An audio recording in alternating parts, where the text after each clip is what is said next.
So we are 4 lines from the bottom on page Tzadik Zayin. The line starts, Shehu Mekom Sechel. We'll start the last word on the previous line. Umay.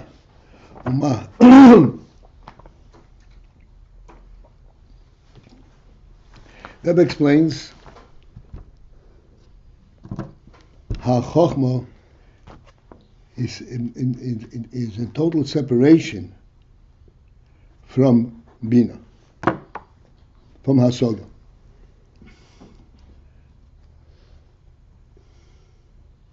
And he explains, if it is necessary to point out that it's separate, that means that there is some commonality. We're in the conference room. Sorry? Are we in the conference room? Yeah. Okay. Yes, we're in the conference room. You're in the conference room. I'll be there in a few minutes. The reason, the phenomenon, the fact that we need to separate Chochmah from binah, although it's quite obvious, if you say they need to separate, that means that there is some kind of commonality. It is due to the fact that in Chochmah itself there is the element of sichli.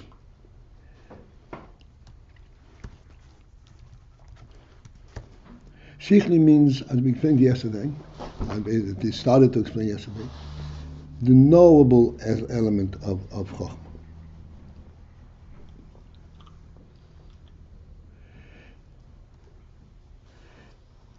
Again, I feel compelled to go back to the beginning of things. We have to know and understand. And understand the significance of this. That everything is a godly creation. Nothing has a real basis in world.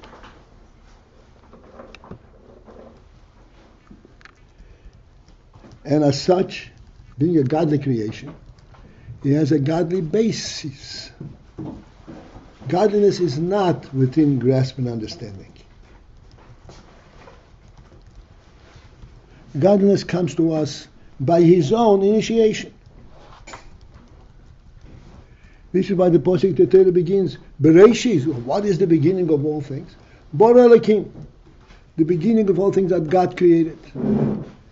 There was nothing there to solicit this creation, or to explain and to compel this creation. God, from a godly perspective, decided to create it. In other words, creation represents a godly perspective, not a worldly perspective.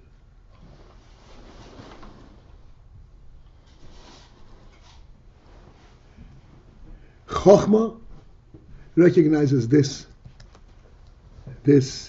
reality. This is what Chochmah is.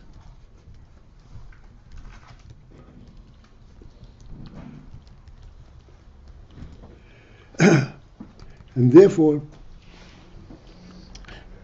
this is not, since this is a godly perspective, there's no possibility of understanding it in a soga. Chochmah knows it because it knows it. Because this is what's called the Re'iyah.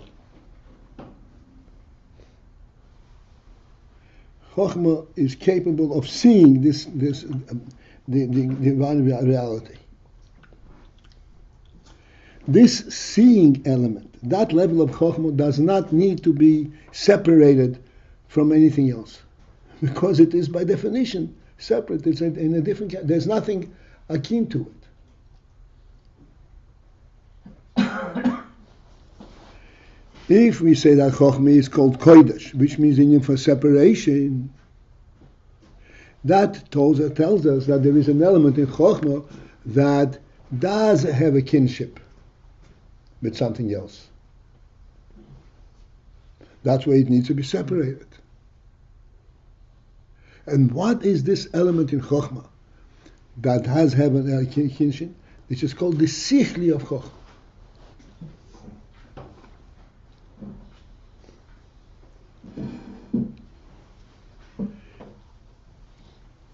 Again, I'm compelled to point out something which we mentioned many times. So the sichli of Chochmah has a kinship with? With binah, with that which follows.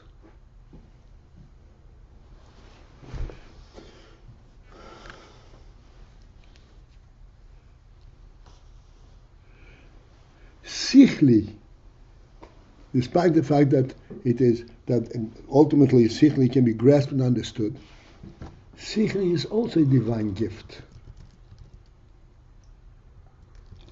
We pointed this out many times. The scientific method of discovery is not sechel altogether at all.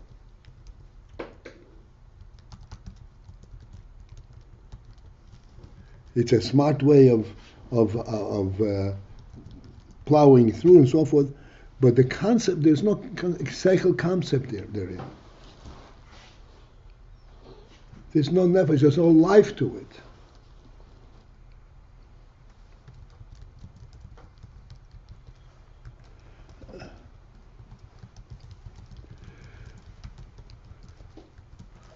I don't think it's necessary anymore, at this point to elaborate further on this. We have done it many times.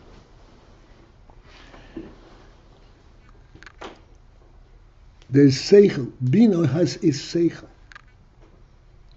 Binah is not something. 2 times 2 equals to 4 is not binah.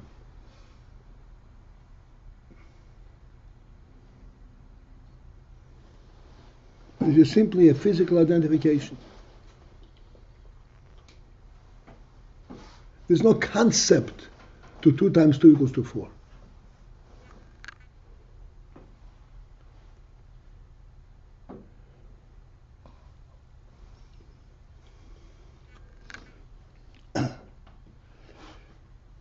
Chochmah, we're saying, has a kinship with sechel, which means sechel is also a derivative, an emanation of neshama, of a living, of an intelligent life.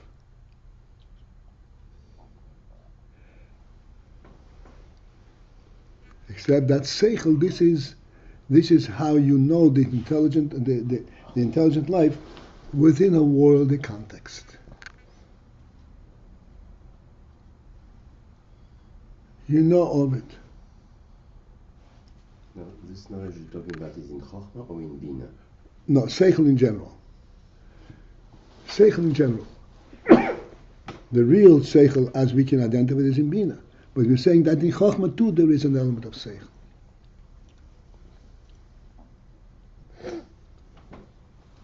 We have discussed this, and we have all kinds of illustrations, sholim, that bring us to clarity, which I don't want to, unless if you don't understand it, please tell me, otherwise I just go on.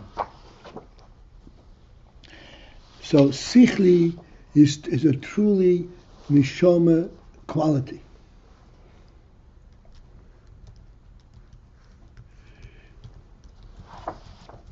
Primarily, principally, sichli is in the binah realm, where you take an union of Chochmah and define it to the point where you can grasp it. But it's graspable.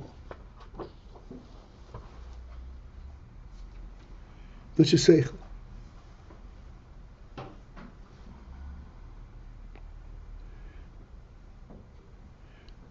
Please tell me if this needs to be elaborated or not.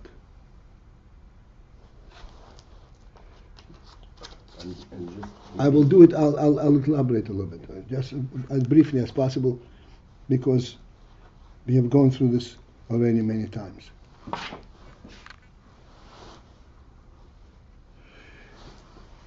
We know that the creation of man, of human being, was in a totally different method than the creation of the rest of the world, of all living things and everything.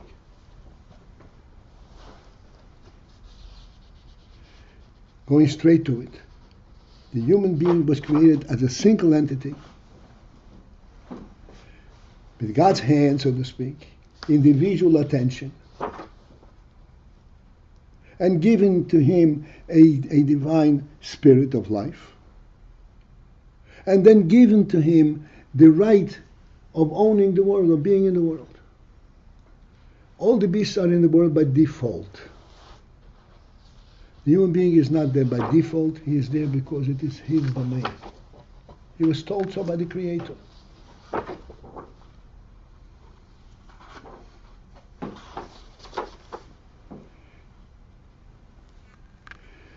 To elaborate, when we come to put it in sechel, how does that differ from being then by default? So we say that a human being, to take a very simple thing, when he eats, he has to eat in the manner that the food is being served to him. This is part of the reality of the human being. This is not just for convenience sake. This is part of the reality, because this demonstrates that he is a king and the whole world is there to serve him. If he needs something, he has to be right in front of him. And if he has to stoop down to it, he is violating the status that he was given. This is not a question of preserving his own yeshus, his own mitzias. This is to acknowledge the divine spirit that was imbued in him. In deference to the God who created him, he has to act this way.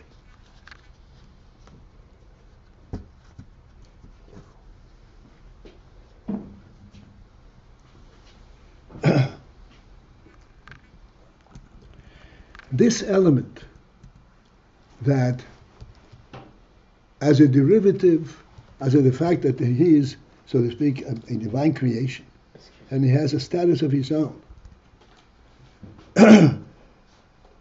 and he has a purpose of his own and so forth. When you elaborate on it, you say that ultimately it means that he has to eat at the table. Eating at the table, this is the binah derivative of this principle.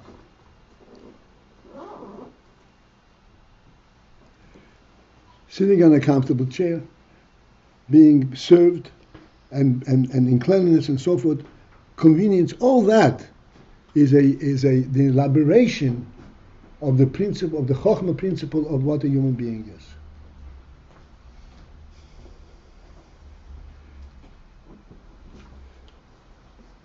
This is called the sichli, the elaboration of the reality.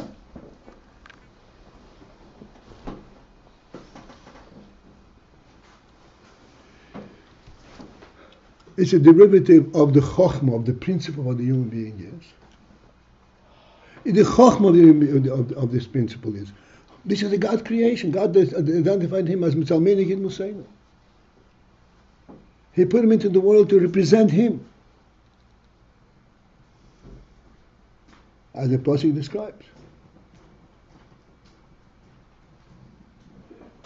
So this, in essence, is above understanding, because it's a godly gift. But there is also the sichli element in this that explains how is that identified.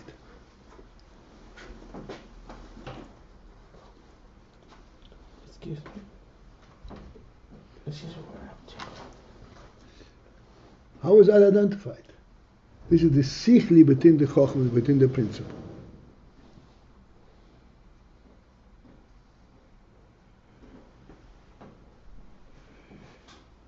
Now coming back to this sichli. So in this realm, at this level, the principle of chochmah is above the sichli.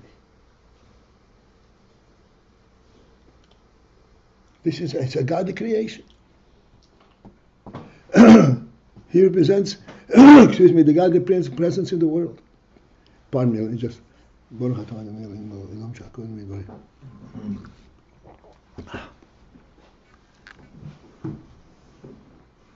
In essence, he is a godly. He represents a godliness in the world, a godly presence, the godly reign. But in this translates also on the sichli level. How is that translate from the world in a worldly environment? So Chochmah has that sichli. The Rebbe explains. Okay, let's continue inside. No, inside. So the Rebbe explained that the sichli of Chochmah, even though it's sichli, and in that respect it is similar to anything that's sichli, to binah and so forth, in truth it is l'mala mehasogan, it's above comprehension, and it is b'bchinas hachanoch. In other words, as much as you will elaborate on this principle that we discussed just now, that the human being is identified by how he eats and how he sleeps, and how the whole world serves him, that does not fully express it. This principle that he is a divine creation to represent the godly presence in the world cannot be fully explained. But nonetheless we say this is a sichli. We know it, we can recognize it. It's a knowable element. In what way do we know it? This is what the Rebbe said. This is b'bchinas hanocha. This is b'chinas hanocha. This is a direct knowledge, so to speak. Of course a human being is in a class by himself.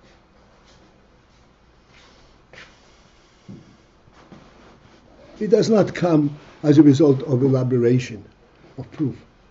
He's in a class by himself, period. But this hanocha is not the principle in of Chochmah the way it is in essence.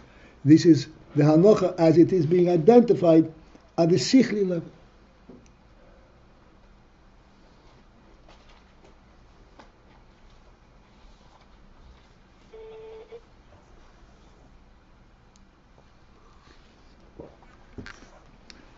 So instead of being hasoga, it is hanocha. Hanocha over here is in the place of hasoga. There is a similarity between hasoga and hanocha.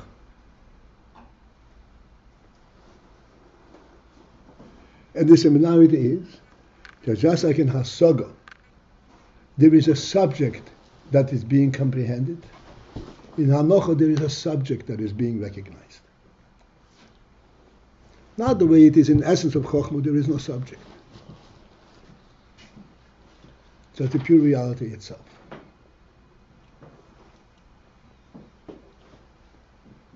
Like we said, the godly decision to create is a godly phenomenon. There's no knowing it. But when it comes down to Chochmah, when it is when it comes into Chochmah, when Chochmah recognizes it, then there is already the possibility of it coming down to sichli, when you can be able to identify it. But the identification at the Chochmah level is not in the form of hasoga, but in the form of hanocha. The similarity between hasoga and hanocha, as we said, is hasoga has a subject, hanocha has a subject.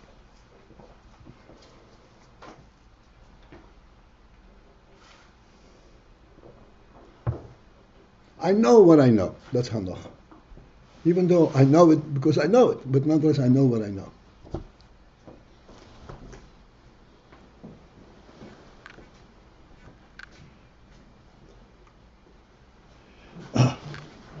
Now we continue further, okay? So we are, as I said, 4 lines from the bottom, but the last word on the line before it. Uma shehu mikol mokom sechel, and that which is mikol mokom. Nonetheless, meaning even though we're saying that this is really above sechel, above Hasaga. But that which is in Chochmah, the sichli of Chochmah, that is mikol moken, yet still remains to be sechel. And if it is meant to be sechel, means ubo b'hasaga, and it actually can come down to hasaga. It can be grasped. It can be elaborated on.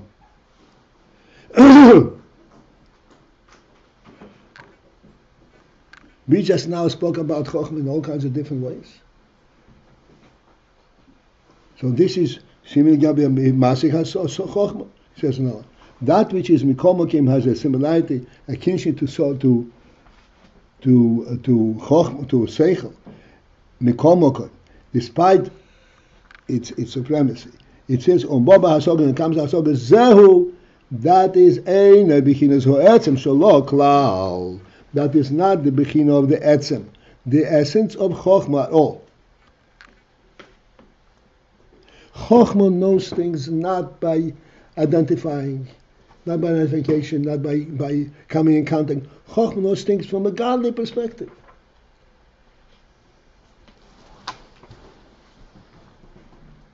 Even the sichli of Chochmah is a godly sichli. That's why it comes b'hanoch, as we explained. What enables the whole phenomenon of hanoch? How do you accept it like that without question? The answer is, it is the truth itself. How can you not accept it?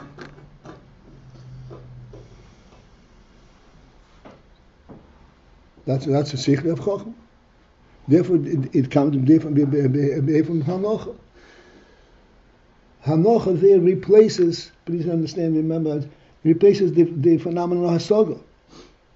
I don't need to be masik, it's the truth itself.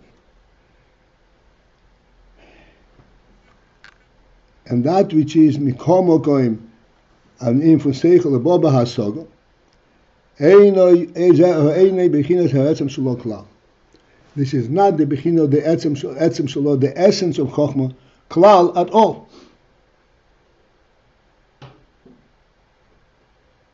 It is not at all the etzem Chochmah.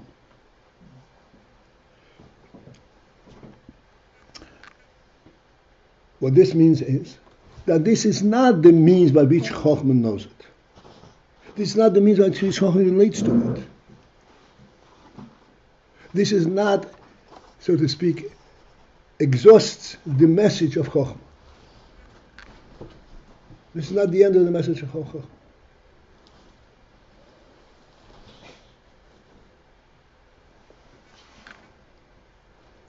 Kiyim bechines chitzonius.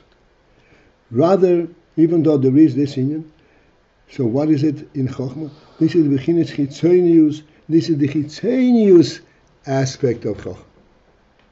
This is the chitzonius quality in Chochmah. Chitzonius means its effect, how it manifests, and how it affects its surrounding. And how to relate to surrounding, not what it is in itself.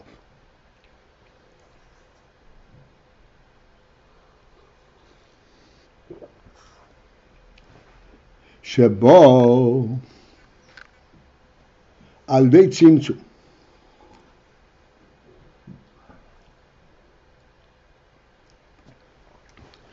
which comes through a tzimtzum. Now with this chitzonius of Chochmah surfaces as a result of a process of tzimtzum of Chochmah.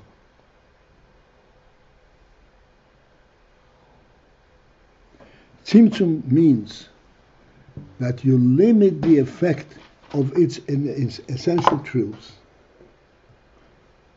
Turn away from that and try to see what is the message. This is not the essence of Chochmah. The Chochmah does not need a message, does not need to be explained. The fact that Chochmah stoops down to the point where it's explaining itself, that's a big stoop down. This is the tzimtzum, as Chochmah limits the effect of its of its phenomenal truth, of its divine truth, and allows itself to be understood and known.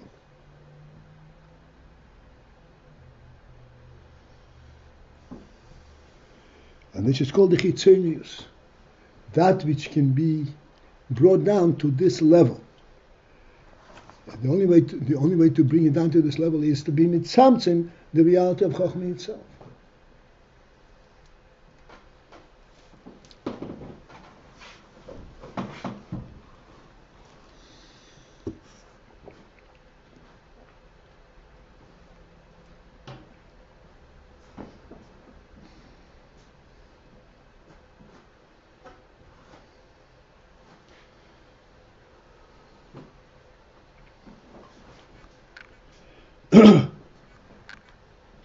Because while the Chochmah itself is in full expression, in full glory, there is no point, there's no ability to be master to Hasvasa.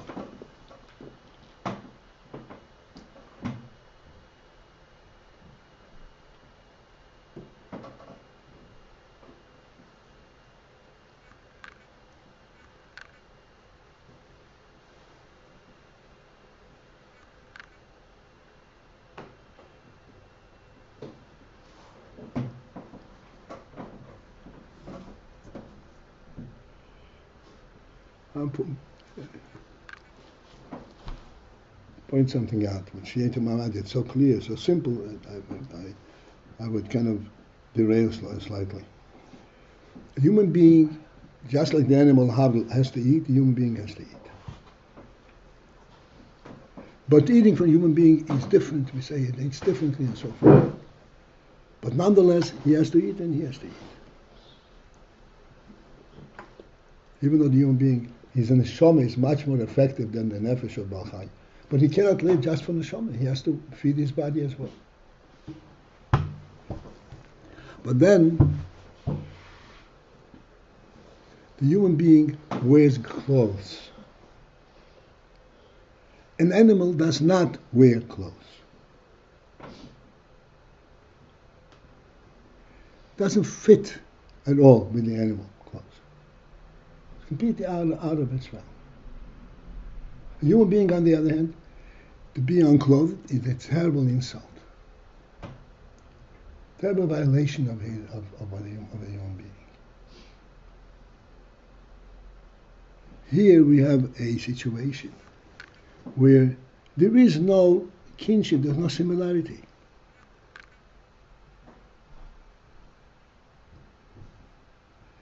Do you need to explain why a human being wears clothes? Can you explain it?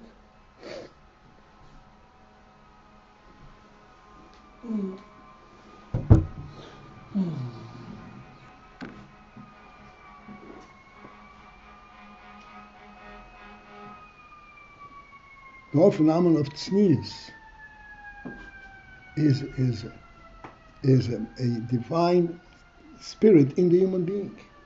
Period.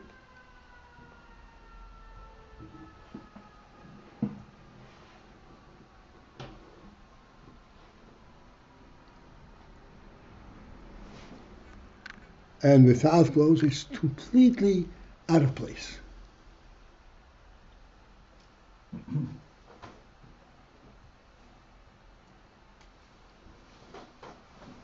Halacha states, it's an interesting halacha,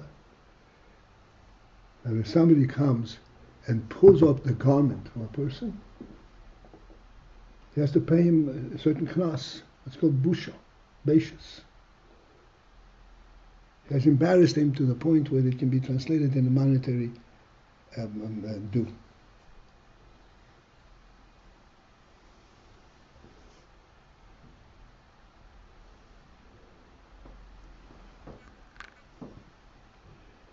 This is where the animal, lahavdil, and the human being have no kinship whatsoever.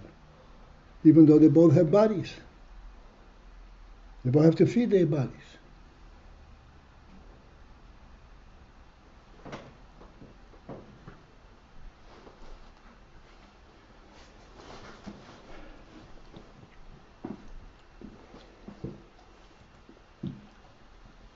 This element does not come b'hasoga, it is, so to speak, b'hanoch. Even though it's a sichli element, you can identify it clearly. You have to put on clothes.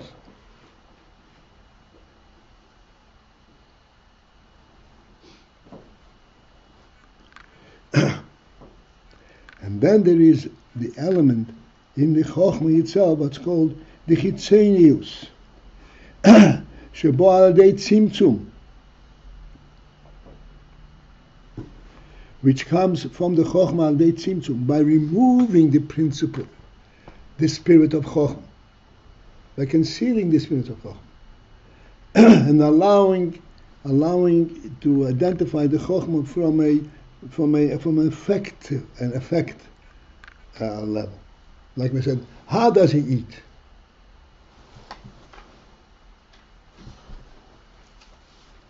Instead of putting his face into the plate, he brings the food to his mouth.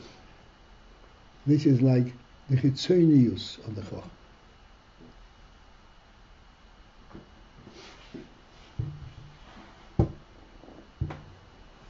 In this chitzonius, there could be hasod, which means we can understand the difference between putting your face into the plate or bringing the food up to your mouth.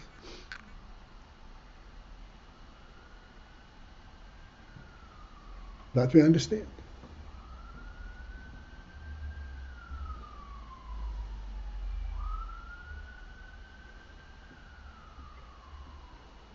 Whereas the principle of having clothes on,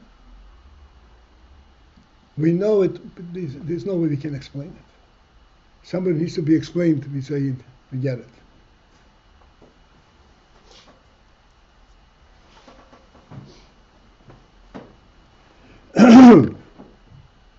Because this is more close to the essence of the person, whereas the method of eating is more chitzonius.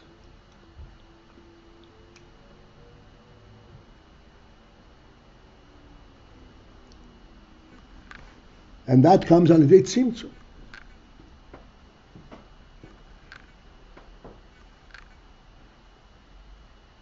By mitzamtzim the spirit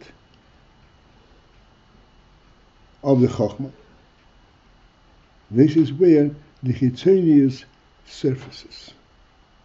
This is where you can begin to elaborate on what this is about.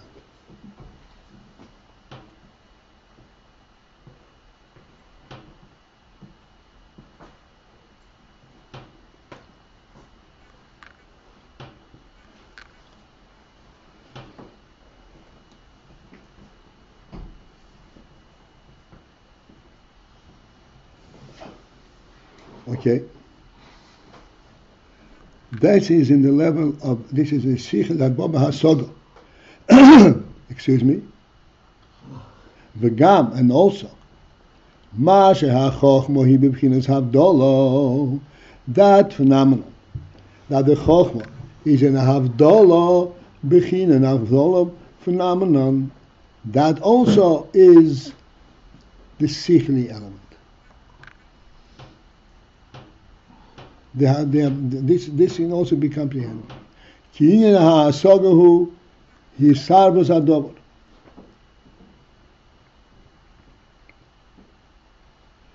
This aspect can come by hasoga. This is what's called the chitzonius of Chochmah, the chitzonius of the sichli of Chochmah. And ultimately, it comes through as a result of tzimtzum, where you limit the effect of the spirit of Chochmah. Therefore, there you have to point out that Chochmah is an Havdalah state.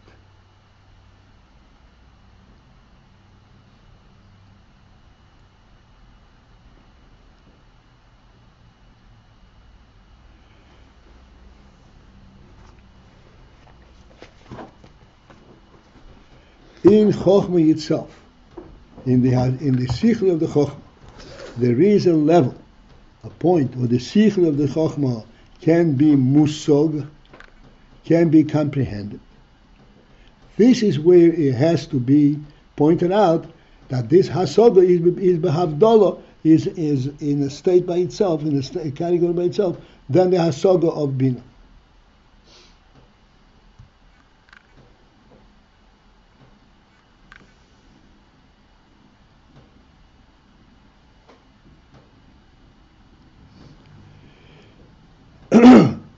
This is called the chitzenius of Chochmah, and it comes through to Tzimtzum, and this is where it is significant to say that Chochmah is b'chinas Havdalah, that Chochmah is in a category by itself.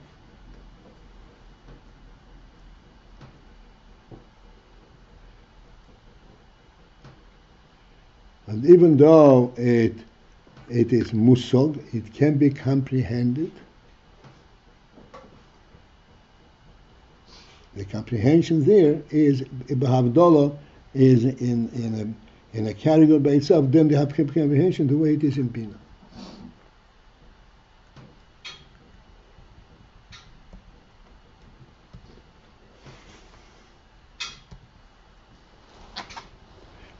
This is why at this level it is appropriate and significant and is useful to point out that Chochmah is Havdalah from the hasoga of binah.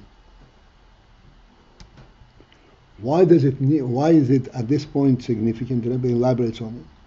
Ki inyan hasoga hu, because the principle of hasoga, of comprehension, is hisarvos adov. Hisarvos adov means mixing this thing with something else. That's means hasoga, which means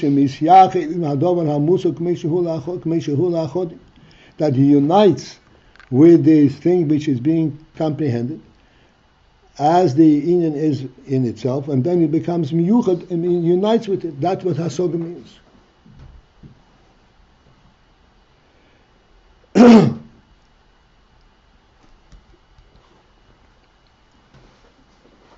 Being that hasoga represents the unification with the thing that is being comprehended,